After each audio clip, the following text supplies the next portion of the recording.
Саламатсыздар, урматтуу телекөрүүчүлөр. 5 каналдын түз эфиринде учурда программасы. Аны мен Кутман Маматазимов алып барам. Барыңыздардын кабарыңыздар бар. 2 күн ичинде Кыргызстанда өкмөт башчы алмашты. Кыргызда ашууда ат алмашпайт дечү эле, бирок бул жолу ашуу өтө татаал болду. Же биз тандаган аргымак жакшы чыкпай калды. Айтор мына ушундай саясий чечим кабыл алууга туура келди. Бүгүнкү берүүбүздө мына ушул теманын тегерегинде сөз кылабыз. Студиябызга Жогорку Кеңештин депутаты Акылбек Жапаров, саясат талдоочу Табылды Акеров жана видео байланыш аркылуу Жогорку Кеңештин мурдагы депутаты Алмамбет Шыкмаматов биз менен болот.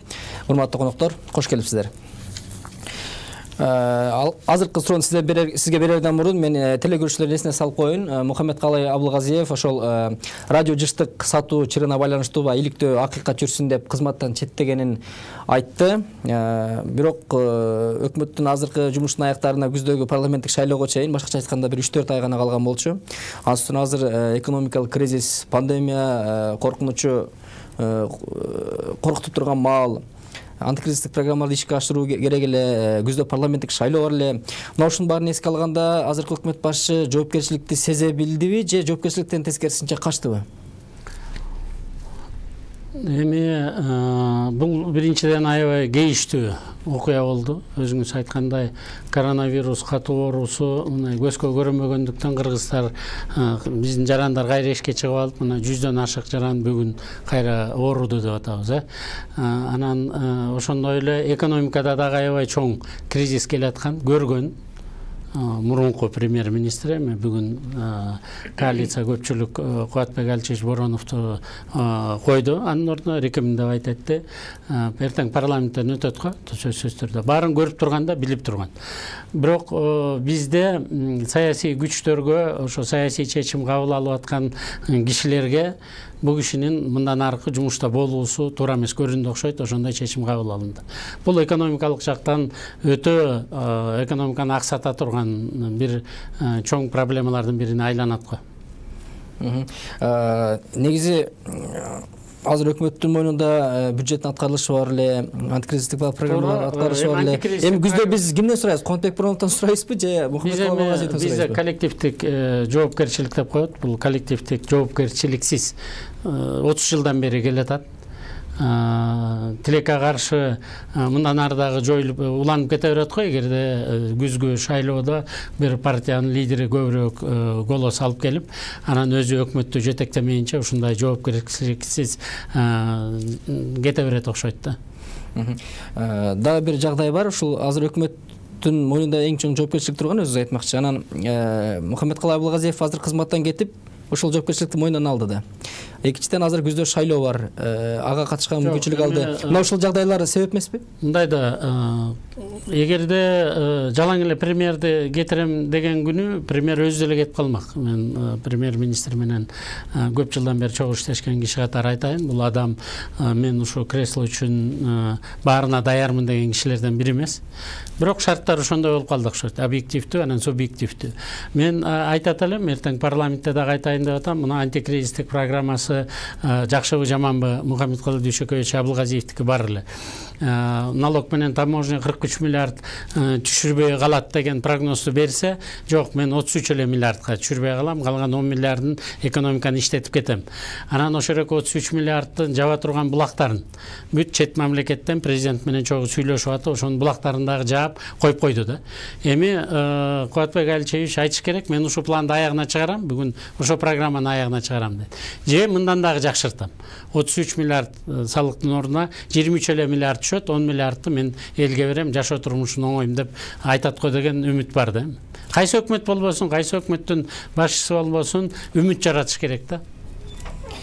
Өкмөт башчылары мына ушул туруктуу иштей албай жаткандыгы үчүн баягы аларды алып келген институттардын жоопкерчилиги кандай болуш керек? Мисалы ошол эле коалициялык көпчүлүк, анын ичинде партиялардын жоопкерчилиги кандай болуш керек? Мына бүгүн тилекке каршы эки менен коллегам так коалициянын көпчүлүгүнүн жетекчиси Иса Шайшенкуловичка суроо узатышты. Ким көрсөттү ушу премьерди депчи? Биринчи жолу 31-чи премьер-министрдин бир да партия көрсөтпөй, жалпы эле баарыбыз көрсөтүп атабыз деп тайсалаңдады да. бул абдан туура эмес көрүнүштөрдүн бири.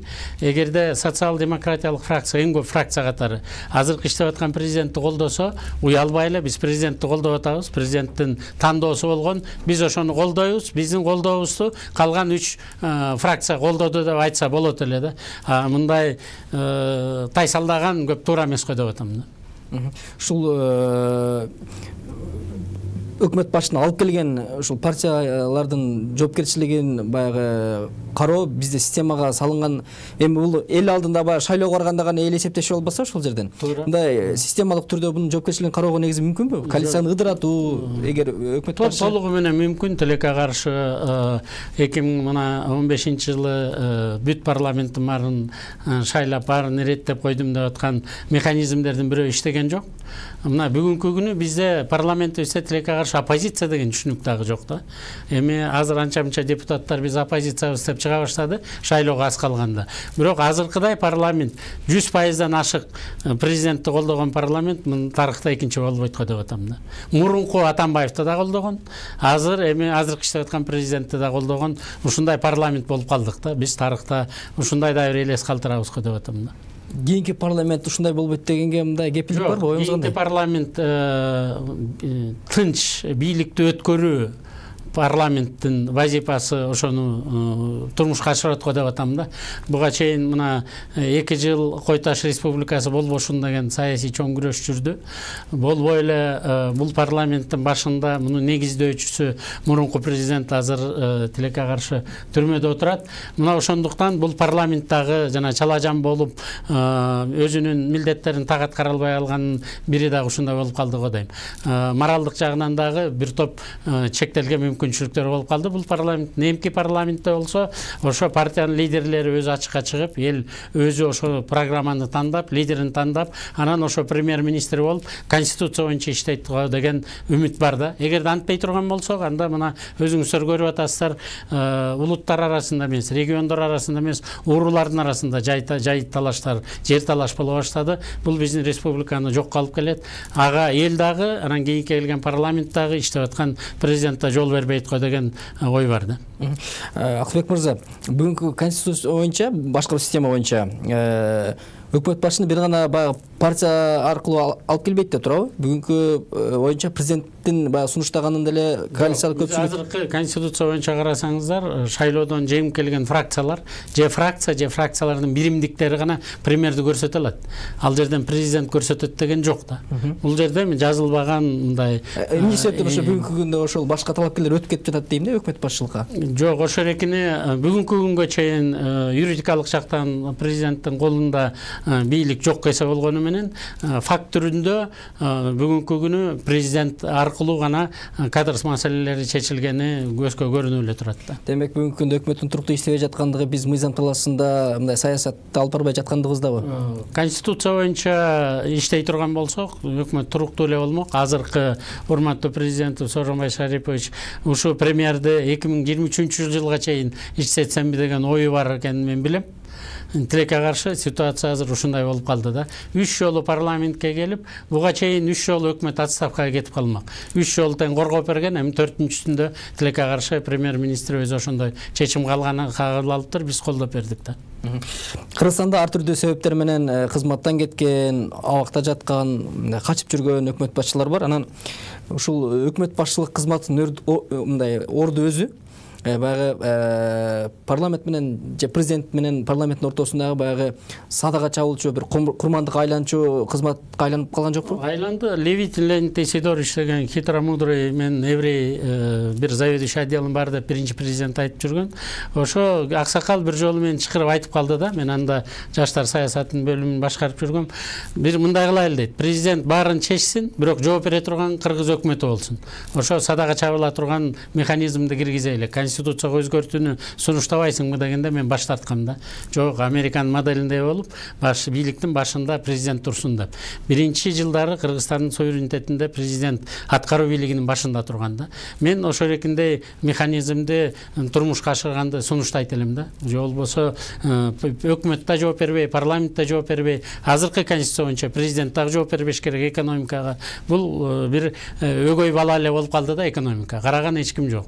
Бул боюнча мурунку мурунку өкмөттү коргойгондой түр көрсөтүп президент биздин парламентке келгенде ошо мегакомдун чыры мыры болуп кетти аябай катуу.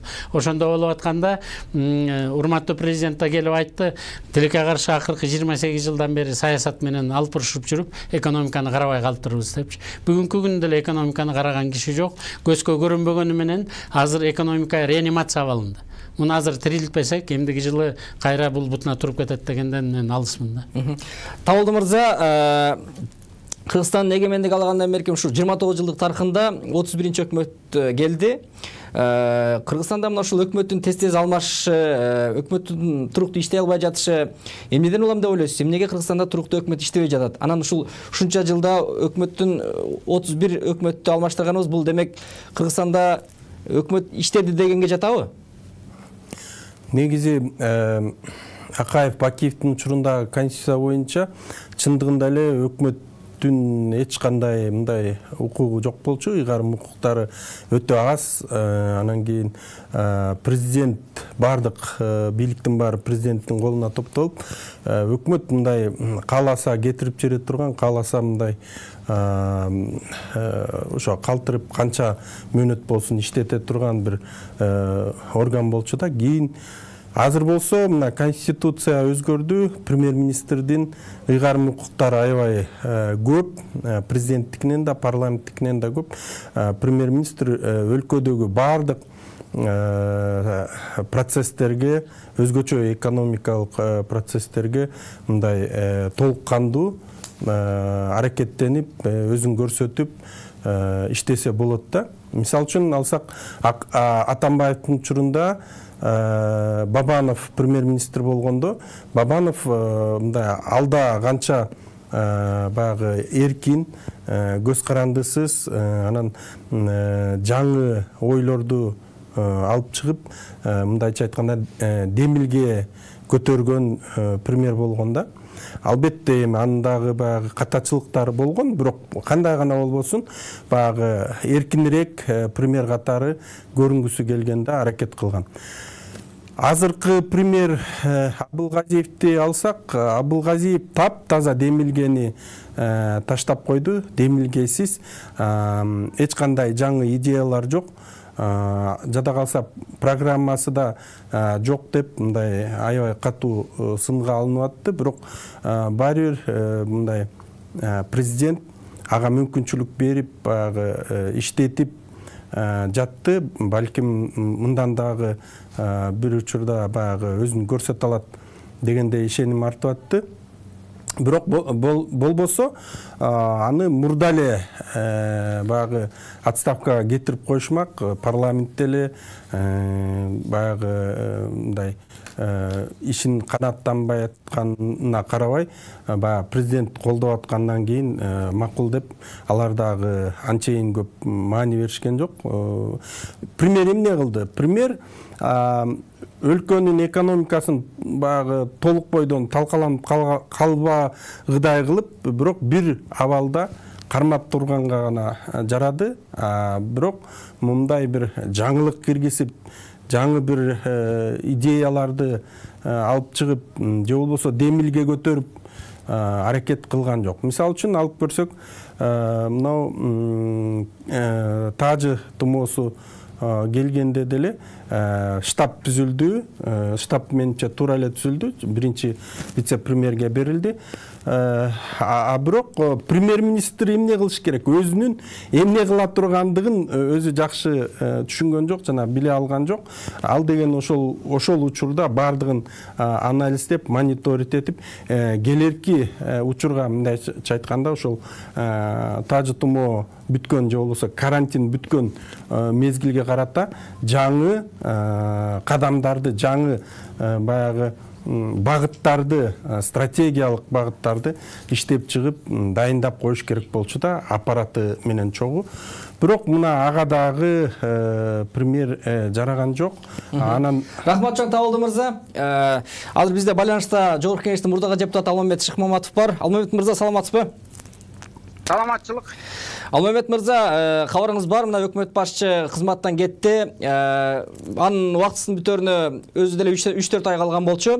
Анан ушундай учурда баягы радио жыштык чыры деле азырынча Мухаммед Калай Абылгазиев эми ошонча ири коррупцияны кантип билбей калмак эле, билсе керек деген эле шек саноо бар болчу коомдо, ага бир юридикалык илинчек жок болчу.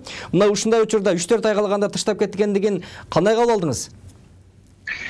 Азыркы кырдаал, мына азыркы кырдаал премьер-министрдин отставкага кете турган кырдаал эмес болчу. Анткени азыр жана COVID-19, чек ара маселеси, экономикалык тиги бир начар акыбал, алдыда келе турган чоң саясий мамлекеттин тагдырын чече турган шайлоо ушул маалда кетпейт негизичи эреже боюнча. Бирок кетүүгө аргас болгондугу ошол жанагы чистота боюнча чоң кылмыш иштин башында фигурант болуп калган. Эми аны биз мындай жымсалдабай эле ачык эле айталы. А жерде анын кулагы чыгып калган. Аны элдин баары билет жана жакында бул ачыкка чыгат. Аны эч ким жашыра албайт, эч ким жардам бере албайт. Эгерде мыйзамдын үстөлүндөгү катуу темирдей тартип ушул коррупция менен күрөшүү деген лозунг чың болсо, анда ошол жерде фигуранттын баардыгы жоопко тартылыш керек. Мухан Дүйшөкеев жакшы адам, жакшы жумшак, конфликтке барбаган, бирок ушу мамлекетчил катары ушул эрки жоктугун көрсөтүп койду да, андай чистотаны сатуу боюнча орук койгон мыйзамсыз авантюрага кирбеш керек болчу. Бажа эмес, балекет болсо дагы азгырылбаш керек болчу. Мен ойлойм бул кечирилгес чоң ката болду деп. Жалпы эле бул Мукан үчүн эмес, эл үчүн, Кыргызстан үчүн бул мындай жаман нерсе. Bir жыл мурун ушу депутаттык комиссияда мен да мүчө элем, ошондо Мегакомдун 386 миллион сому КТ Mobile деген мамлекеттик компанияга которулуп, ошол акча мойсолуп азыр ошол эсеп кысабында ал акча жок. Мына бул да орук койгон чоң ката. Ошондо ушул парламент, ошол кездеги мындай жалпы мындай саясий чечимди кабыл ала турган субъектлер Мукан Дүйшөкеевди сактап калган. Бирок мында ойлойм, мыйзам жана коомдук көзөмөл жол бербейт. Бул албетте бул жаман, жакшы эмес, бул кейиштүү окуя, бул мындай соо адамга бул чын эле бул кейиштүү. Премьер-министр мына биринин артынан бир премьер-министр, эки премьер-министр, балким коом ушинтип тазаланат, балким элита ушинтип тазаланат, балким ушул тазалануу процесси ушинтип болот, мындай бир катуу. Албетте бул эме жаман да. Ошол өмүр бою мамлекеттик кызматта иштеп келип, балдары чоң койгондо, мындай бул элге таанылганда, мындай жаман окуя албетте аянычтуу. Муну душманова да каалабайт элем. Бирок мыйзам деген мыйзам, элдин талабы күч, тарых кечирбейт, эгерде бул мындай жымсалданып кетсе. Ошондуктан бул жерде бармак басты, көз кысты деген болбойт. Мыйзам буйдалаган төбө болбойт. Бул жерде маселе көтөрүлөт деп мен ишенем. Анткени менде дагы ушул өзүмдүн жеке маалыматым боюнча көптөгөн көрсөтүүлөр болуп атат дейт. Эми чын эле да тиги өкмөттүн руководитель аппараты ал жөн эле бир кагаз ташып чуркаган бир чиновник средний звенодагычы. Ал мындай ишке мындай өзү бара алмак эмес. Демек артында ошол премьер-министр турганы эми жакында коомчулукка ачыкталат. Мына Сапар Исаков деле жыйналыш өткөн үчүн кесилгенде. Жыйналыш өткөрүп ошол сен тибеге жан тарткансың деген. Юриспруденцияда аналогия деген түшүнүк бар. Аналогия боюнча прецедент деген түшүнүк бар. Ошо прецедент боюнча ошол тарых кайталанып атат да. Алмамет мырза, Жантөрө Сатыбалдиев кандай тартылса, Мукан Дүйшөкеевди дагы ошол тагдыр күтүп турат окшойт. Премьер-министрлерге байланыштуу Кыргызстанда ар түрдүү окуялар бар.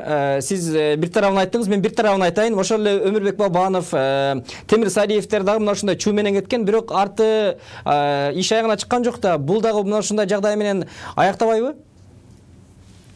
Ким билет, эми бирок мындай да, мен ар дайым мыйзамдын үстөмдүгү үчүн мындай айтам да, мыйзамдын үстөмдүгү болгондо ким болсо дагы, машаяк болсо дагы кылган ишине жооп бериш керек.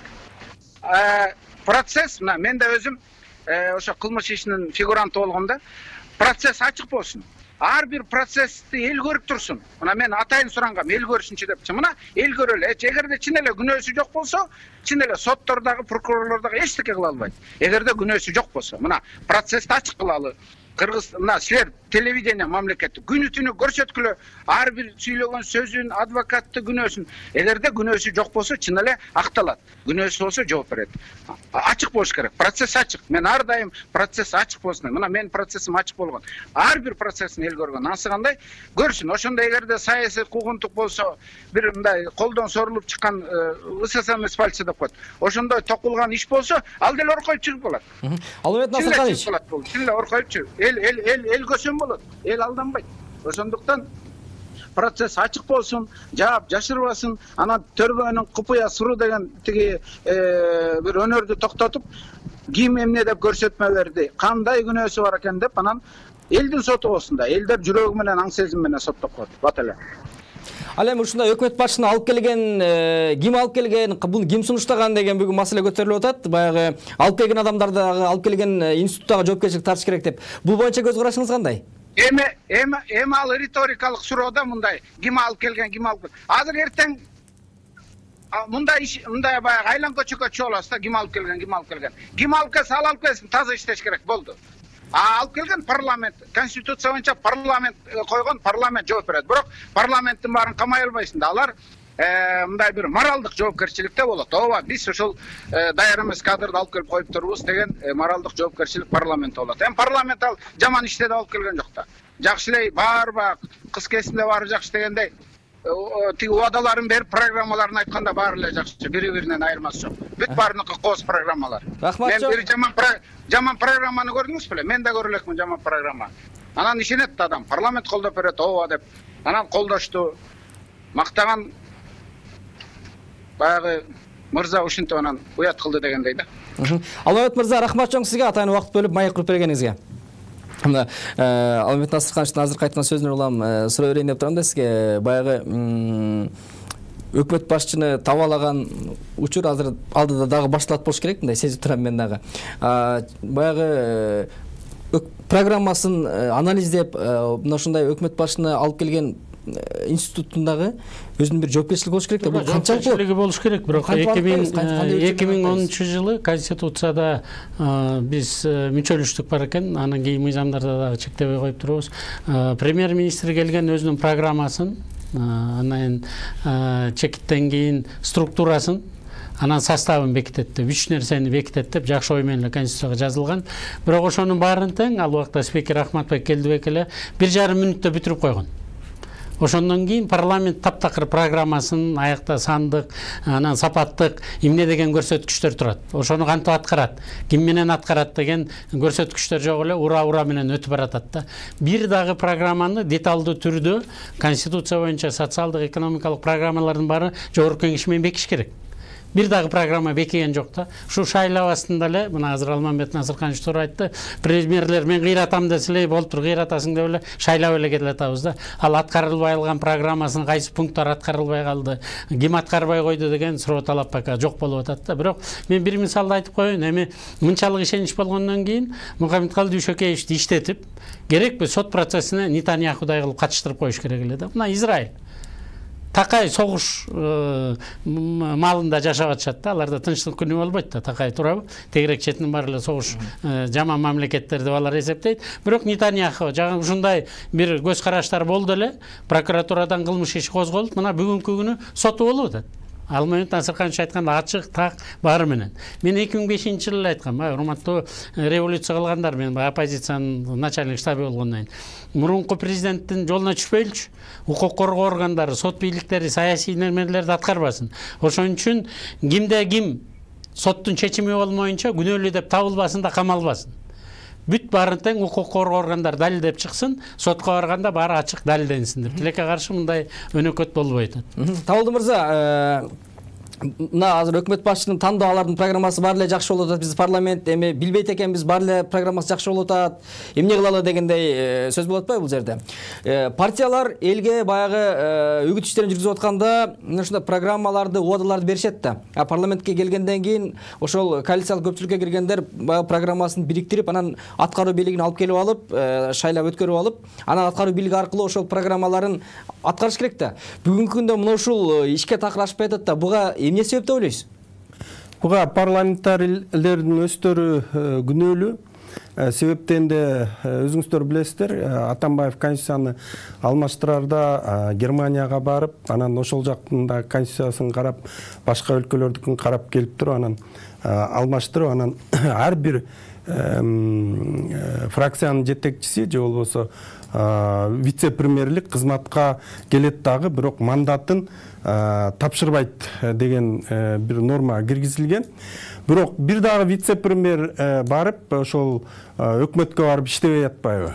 Себептегенде алар Атамбаев ошондой кылып конституцияны эптеп алмаштырып алыш үчүн ошондой кылып жазады, бирок өзү дагы аны каалаган жок. Мисалы үчүн Атамбаевдин өкмөтүндө карап көрсөңүздөр, ошо кезде өкмөттө фракциянын башчысы эмес эле жөнөкөй депутаттарды же болбосо башка эле жактан алып келип коюп салганда Атамбаев. Мына ошондуктан парламенттагы ошол туура экен деп калды да, өздөрүнүн квотасындагы баягы орундарды албай атышат. Анан элге булар эми кантип барып айтат, биздин программабыз аткарылбай калды. Эмне себептен Атамбаев күнөөлүү же ким күнөөлүү деп булар билбейт да, эмне деп жооп беришти да. Мындайча айтканда, жеке ошол парламенттеги партиялардын өзүнүн күнөөсү өздөрүнүн конституциялык негизде баягы аларга ыйгарылган кызматтарды, өкмөттөгү кызматтарды албай атат. Ал эми батыш өлкөлөрүндө болсо бардык фракциялар өзүнө ыйгарылган баягы портфелдерди алышат дагы, анан ошолорду аткарып, ошонун негизинде өздөрүнүн программаларын аткарып туруп, анан элдин алдында жооп берип, мынакей биз программабыздын монча баягы процентин аткардык дейт. Булар болсо азыр эмне дейт? Биз өкмөт мүчөсү боло албай калдык, ошондуктан биз программабызды аткара албай калдык деп айтабы? Айта албайт, себептен де конституциялык негизде булардын өкмөттө мүчө болушуна мындай шарт түзүлгөн.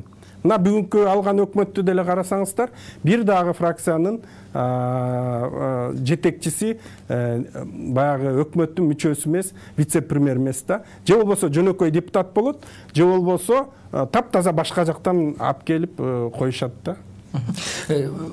Ушул суроодан да улам, партиялар мисалы чын эле алдыда дагы шайлоо келет атпайбы? Ушундан улам суроо берейин.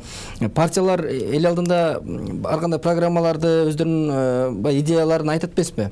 Анан мурдагы шайлоодо ошондо ал программаларды аткаруу бийлигине киргизип аткарта албаса, анда жөн эле айтылган убадаларбы? Анан алдыдагы шайлоодо дагы мына ушундай убадалар берилет. Кийин өкмөт куралганда ал программалар ошол жака кирип ишке ашабы? Ишке ашыш керек да. Теория боюнча ошондой болуп атат. Тилекке каршы мен Табалды мырза менен толугу менен кошулам. 6 лидер фракция ынтымакта болбогондуктан бийликти бардыгына алдырып коюшту да. Же өзүлөрү барбайт, же бөлөк бирөөнүн ыраагы көрбөй атып, андан кийин анан бөлөк жерде чечим кабыл алына баштады да. Же болбосо азыркы иштеп аткан конституция ошо партияларга сиз айткандай толук укукту берген да.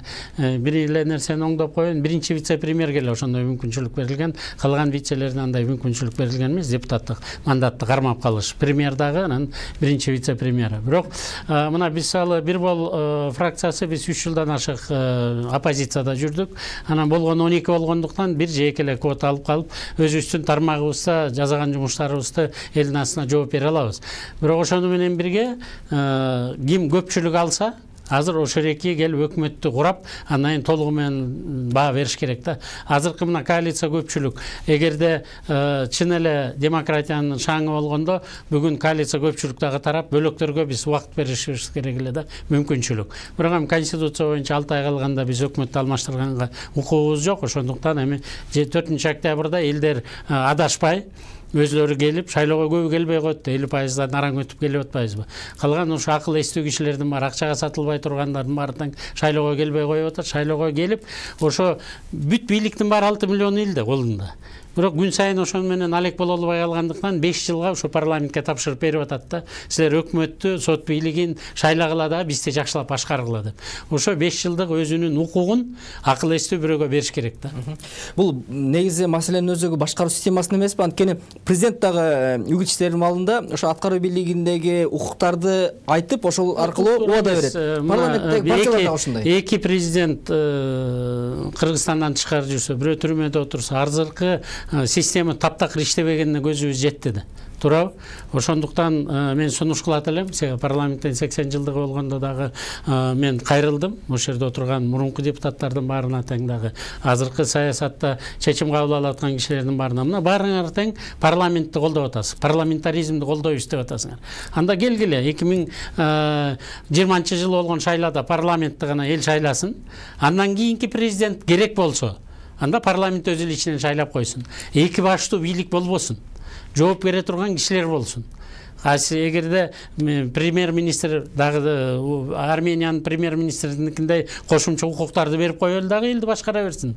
Мына Трамп деле башкарып жүрбөйбү. Бөлөк өлкөлөрдө деле ошондой да. Биз деле ушу биринчи президент өзүн аябай ыңгайлаштырып алган.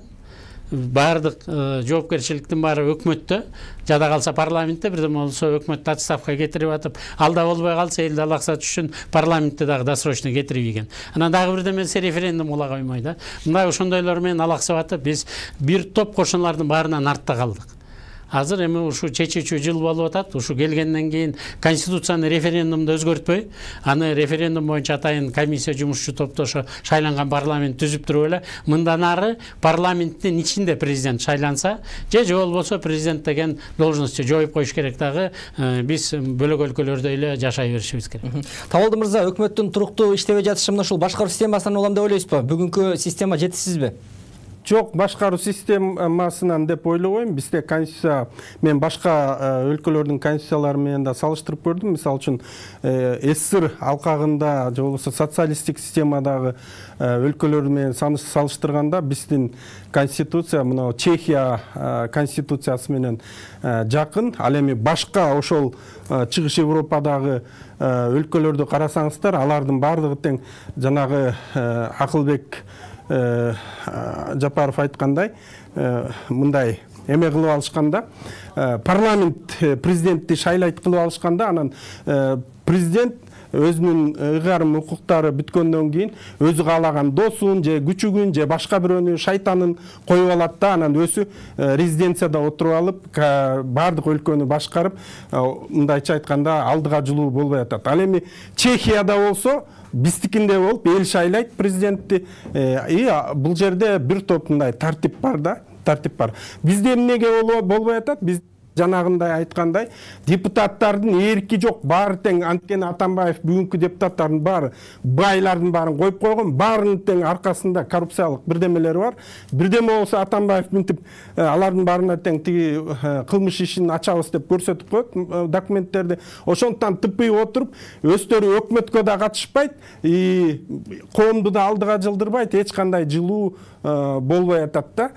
Эгерде күчтүү парламент келип өз алдынча демилгечил премьер-министрди өздөрү бекитсе, анда ал премьер-министр сөз жок түрдө өкмөттүн ишин туура жолго салып алып кете алат да. Рахмат.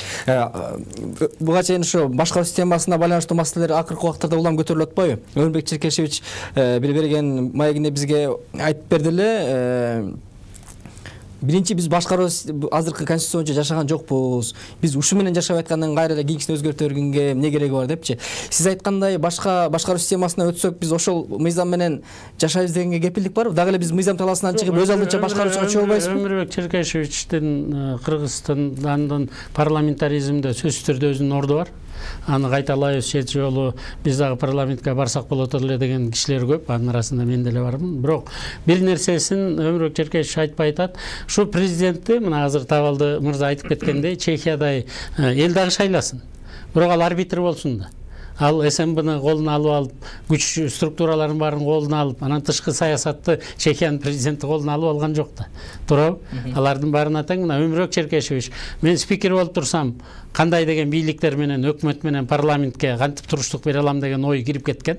Кийин анан президент болуп шайланып калсам, парламентти дагы өкмөттү дагы кантип укуруктап турам деген ой парламентке кирип кеткен да. Тилекке каршы мына ушул экиндей жеке адамдын ою конституциянын ичине кирип кеткендиктен бүгүнкүдөй болуп атат да. Кыйыныраак президент келсе мындай, кыйыныраак спикер келсе мындай, кыйыныраак премьер келсе мындай деп. А так баарын туруктуу ордуна коюп коюш керек. Негизинен эле 45 жылдан 61 жылга чейин 16 жылдын ичинде Сталин спутникти көтөрүп биринчи спутникти көтөрүп, андан кийин Гагаринди космоско учурбады. 16 жылдын ичинде. Биз 30 жылдын ичинде эле ушу тигини тандайбыз, муну тандайбыз, аны тандайбыз деп атып эле биз астыга жыла албай койдук да. Демек, буга чейинки болуп аткан иш-аракеттердин баары туура эмес экен. Кийинки келген парламент ушунун баарын талдап туруп астыга жылып кетиш керек да. Бүгүнкү парламент өзүнүн укуктарын пайдаланбай жатканы, ушул өкмөттү курай албай жаткандыгын, күн карман парламент болуп атат деген сындардын баары эмне себептен улам? Ушул чын эле Табалды мырза айтмакчы, артындагы байлыктарынан корккондуктанбы? Байлыктардан, корккондуктарынан. Мына такыр байлыгым жок деген Өмүрбек Черкешев деле камалып кетти ушул парламенттин ичинен, туурабы? Андан мурункулары канчасын камап атат. Мен жанагы өзү Өмүрбек Черкешевич атайын конституцияга срок давности жок деп киргизип койгону, анан 300 статья боюнча коррупция боюнча парламенттен сурабай эле жетелеп барып киргизип анан кайра чыгарып койсоң болот деген ыкмалар конституцияда көрсөтүлбөгөн. Бирок ошол эле ыкмалардын баары азыр бизге чоң бөгөттөрдү болду. Айтылбаган, көрүнгөн, көрүнбөгөн да механизмдердин баары турмушка ашып кетти да. Ошондуктан конституцияны Американыкындай кылып эле адам баласынын укугун гана коргой турган конституция кылып коюп, ар бир эми өкмөттү, парламентти өзүнүн мыйзамдары менен тескеп кете бериш керек. Негизи эле кыргыздар деле мына бышып жетти 40 жылдын ичинде. Же өлкө бутуна туруп кететкен, же жоголуп кететкен, ошонун 30 жылдыгын жоготуп алдык. Тилекке каршы мактанарлык эчтеке жок. Акыркы мына 10 жылдын ичинде же тияка же бияка болобуз да. Парламентте баягы айтмакчы ушул олигархтардын партиялары келип атат, олигархтардын баягы турган депутаттар болуп атат деп көп сындар айтылып келет. Анан азыркы учурда баягы көптөгөн мыйзам долбоорлор сунушталып атат. Олигархтар эмес, чыныгы патриот жигиттер, жаратмандар келсин депчи. Жок, келсин. Сөзсүз түрдө келсин. Украина ушул өкмөттү жакшы кураш үчүн парламентти биз жаңыртып бүгүнкү күндө олигархтарды эмес, ушундай жаратман адамдарды алып келмейинче бүгүнкү өкмөттү мындай кураганга мүмкүнчүлүк барбы? Мына 120 кишиден 80% жаратман балдар келди да, жаңы жаштар. Анан эң болгон парламенттин ичинен эң мындай күн карамасы ушу парламент деп атабыз да. Демек жаратмандан, жаштан деле эмес экен да. Биз ошону айтып атабыз да бүгүнкү күн. Жаратман деген критерий менен баалаганда болбойт экен. Жана сиз айтып аткан жаш балдарга социалдык лифт түзүп бериш үчүн Украинанын модели туура экен деп мен ойлодум. Мисалы 120-нын 60 округтан чыгып келсе, ошол жерден бир кичинекей округтан өзүңдү көрсөтө аласың. Мен өзүм башыман ошонун баары өттү да. Мына Кочкор районунан өзүмдү көрсөтө алган үчүн мына бүгүнкү чейин саясатта жүрөм да. Бир лифт керек экен да. Жалпы Кыргызстан боюнча 2200дөн ашык шайлоо участкасы болсо, анан ошого 1000 сомдон коротсоң эле, жөн эле өзүң плакатыңды, партияңды илип коюш үчүн 2 миллион 200 миң сом кетип атат. Сен ар бир жерде 10дон жок дегенде агитатор алышың керек. Программаң. Демек биз өзүбүз ушу конституцияны жазып аткан аталары жалаң байлар келсин деген. Бир округга байлардын гана акчасы жете турган, олигархтар финансировать эте турган системаны кое берип коюшуп, азыр кайра ошону критикалап айтат. Бул абдан туура эмес дейм да. Үгүт иштерине келген үчүн акчасы жок адам келе албай турган система. Жок, ошо системаны азыркы система ошого жеткизип койдук. Бул биринчиден. Экинчиден, муну дагы эл шайлатпай, партиянын лидерлерин шайлата турган чоң бизнес система кылып койдук да. Биз партиянын лидерлери дагы өзү менен өзү олигарх боло тургандай системаны коюп коюп атпайбызбы? Мына ушундай жат көрүнүштөрдү бетке айтып эле ачкы анан кетишибиз керек да. Азыркы жаштардын округ канчалык аз болсо, ошончолук алардын мүмкүнчүлүгү бар сыртка чыгып кеткенге да. Же болбосо да критерийлердин баарын так коюп, анан биз ошо критерийлерге жараша азыр бөгөт коюп, анан аялдарга карап, анан жаштарга карап, анан уруусуна, анан улутуна карай беребиз десек, анда компартияда эле илгерки системага келиш керек да. Мына даяркадан 5 болот, трактористтерден 3 болот деп, анда ошондой койтойлу. Табалды мырза, мына Кубатбек Боронов эгер келе турган болсо, бул жагына мына 3-4 ай гана убакыт калып атат. 3-4 айдын ичинде кандайдыр бир программасын алып келип өзүнүкүн бир ишке ашырганга деле мүмкүнчүлүк жок. Анын үстүнө баягы экономикалык кризис, пандемия курчап, мындай кыйынчылык өлкөдө абалы оор болуп турган маалда келди. Анан ушундай учурда бир карьералык өзүн көрсөтүп кеткенге деле мындай шарт жоктой да. Кубатбек Бороновдун келишине эмне себеп болду? Өзүнүн тандоосуна. Эми негизи премьер арызын жазып бергенден кийин албетте жогорку кеңеште карашты. Мына азыр Акылбек мырза айтып атпайбы, тиги башка жактан да бекиди деп. Кандай гана болбосун, мындай азыр премьерди бекитиш бул парламенттин мындайча айтканда көпчүлүк коалициянын иши. Алар карап көрдү дагы, анан ошону бекиткенге аракет кылды. Бирок бир мындай жагдай бар да бул жерде. Бүгүн Кубатбек Бороновдон башка адамды бекитишсе, анда жогорку кеңеш да президент дагы сынга калмак. Себеп дегенде дүйнө жүзү боюнча мынакей өзгөчө бизде Кытайда эки шаары жабылып атат. Башка өлкөлөрдө дагы мындай ошол тажы вирусунун экинчи этабы болуп кетиши ыктымал деген пикир басымдуу болуп атат. Анан ошондой маалда башка дагы бир адамды алып келип коюп, же анын тажрыйбасы жок, же эмеси жок болгон болуп калса, анда парламент дагы, президент дагы сынга калмак. Ошондуктан ушул жагдайды эске алып туруп, мен ойлойм Кубатбек Бороновго токтолушкан да. Кубатбек Бороновго мурунку 30 премьерде эле президент дагы, парламент дагы, эми Кудай дагы шанс берип атат. Биринчи 100 күндө көрүнүп калат да. Мен бүгүн сунуштадым, жалгыз эле мен ага программасына сунуштарымды бердим окшойт. 20 өкмөттүн мүчөсү бар экен. Астыда 3 ай бар иштей турган күндөрүңөр. 100 күн да.